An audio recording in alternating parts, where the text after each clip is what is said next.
নিজেদের হোমওয়ার্ক করছিল। তখনই বাইরে লিভিং এরিয়া থেকে কিছু একটা পড়ার শব্দ পাওয়া গেল।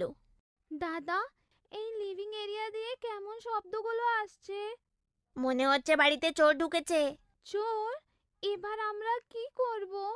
বাড়িতে তো মা বাবাও নেই। আসতে বল, যদি চোর শুনে ফেলে তাহলে আমাদের দিকেও চুরি করে নিয়ে সাথে চলে যাবে। দাদা, আমাকে অনেক ভয় লাগছে। আমাকে চোরের সঙ্গে যাওয়ার নেই। তুই চিন্তা করিস না, আমি এক্ষুনি বাবাকে ফোন করছি। এই বলে মনীষ বাবাকে ফোন করলো, কিন্তু বাবার ফোন বন্ধ ছিল। মনে হচ্ছে বাবার ফোন বন্ধ। এবার আমরা কি করব? মনে হচ্ছে এবার আমাদেরকেই কিছু করতে হবে। কিন্তু কি? আমি কিছু একটা ভাবছি। এই বলে মনীষ ভাবতে শুরু করলো। তারপর কিছুক্ষণ ভাবার পর ও বলল, এবার আমাদেরকেই কিছু একটা করে এই চোরগুলোকে বাড়ি থেকে তাড়াতে হবে। কিন্তু কেমনি?